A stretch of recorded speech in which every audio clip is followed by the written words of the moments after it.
Nous n'avons violé aucune règle. Ce lundi 30 septembre, Marine Le Pen a exprimé sa sérénité à l'ouverture de son procès. Du Front National et de 24 autres personnes, soupçonnées d'avoir détourné des fonds du Parlement européen pour payer des salariés du parti. Avant de pénétrer dans la salle du tribunal correctionnel de Paris, qui va accueillir pendant 2 mois ce procès aux lourds enjeux politiques pour la chef de file de l'extrême droite française, celle-ci s'est dit tout à fait sereine. Nous n'avons violé aucune règle, a-t-elle lancé à la presse.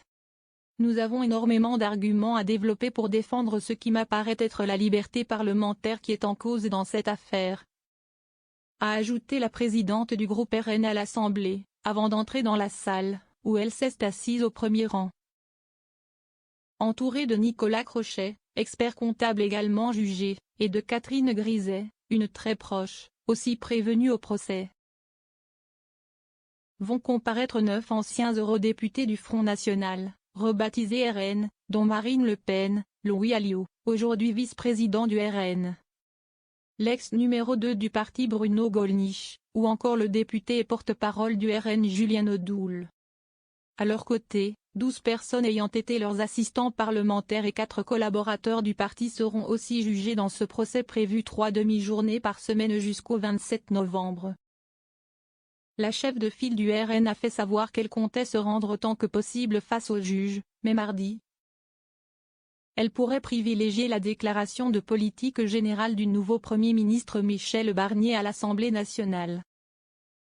Détournement de fonds publics.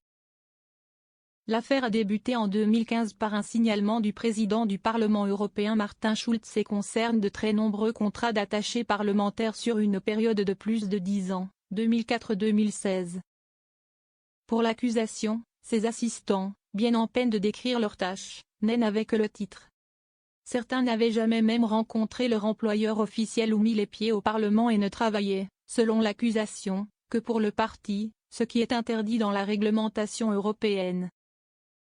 Il s'agit notamment du garde du corps historique du fondateur du FN Jean-Marie Le Pen, Thierry Légier, de sa secrétaire, de la chef de cabinet de Marine Le Pen, Catherine Griset, ou encore du graphiste du parti. Les prévenus, jugés notamment pour détournement de fonds publics ou complicité de ce délit, encourent un maximum de 10 ans d'emprisonnement et 1 million d'euros d'amende et surtout une peine d'inéligibilité de 10 ans susceptible d'entraver les ambitions présidentielles de Marine Le Pen pour 2027. Un véritable système. La plupart des prévenus contestent en bloc, évoquant une mutualisation du travail des assistants parlementaires. Le RN dénonce depuis des années un acharnement, voire une procédure politique. Nous n'avons rien à nous reprocher dans cette affaire, déclarait dans Le Parisien mi-septembre Marine Le Pen, 56 ans, disant tenir à expliquer à la barre que les assistants parlementaires ne sont pas des salariés du Parlement européen. Et ont évidemment vocation, pour un certain nombre d'entre eux, à faire de la politique. Le parquet de Paris a évoqué en septembre 2023 un véritable système mis en place pour faire supporter par le Parlement européen une partie des charges de fonctionnement du FN via la prise en charge des salaires d'un nombre croissant de ses employés. Le Parlement européen, partie civile, a évalué son préjudice financier à 3 millions d'euros. Il ne réclamera que 2 millions, 1 million ayant déjà été remboursé, ce qui n'est pas un aveu de culpabilité, a assuré le RN.